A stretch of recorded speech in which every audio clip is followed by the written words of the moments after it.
it's been a journey from Africa to the Americas, but it doesn't look like it was really that far.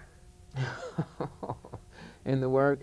Yeah, Yeah. in the work and in my heart too. Well, that's wonderful. I'm delighted. That's the whole idea of the work, you know, is to make precisely that point. Mm-hmm. And that is that when they put these Africans on these boats or ships to bring them to the quote-unquote New World, the third triangle of trade there, well, they didn't put Jamaicans on the boat. They didn't put Americans on the boat or Trinidadians on the boat. They put Africans on the boat. Mm-hmm.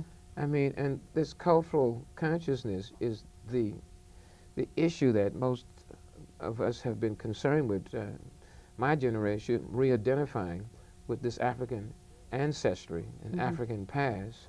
And, you know, in my travels there, I found that what I'm doing and have been interested in doing initially all the time has been very much connected with a lot of what is traditional African arts, approaches to batiks or clothing designs, and but a use of color, polyrhythms in the music, as well as in the patterns, the polyrhythmic patterns, and textile designs, and many of the paintings of contemporary things that they do explore these kind of issues as well, beadwork.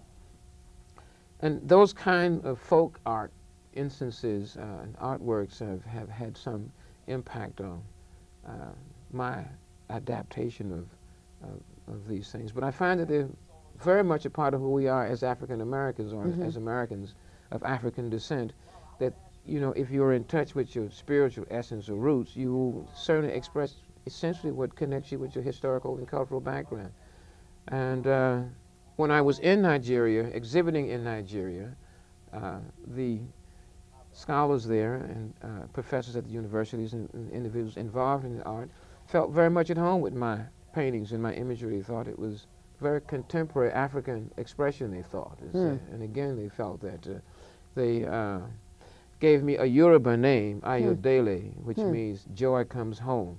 And they sort of felt that about the work. They said it's great to see that. They were happy to see it. That's what FESTEC was concerned with. It was making an effort to assess how the triangular trade and the enslavement of Africans and the different cultures that they were brought to, subject to, and political systems and religions, how these different institutions had impacted their identity as Africans and how it had affected their cultural expressions, visually, musically, filmically, and as well as design. So it was an assessment of these kind of issues, which I thought was very interesting, to see all of Africa in one place, and all of the Caribbean and North America, as well as England, sent representatives there. So you had this wonderful opportunity to see and assess what the impact of this 400 years of colonialization and enslavement of Africans and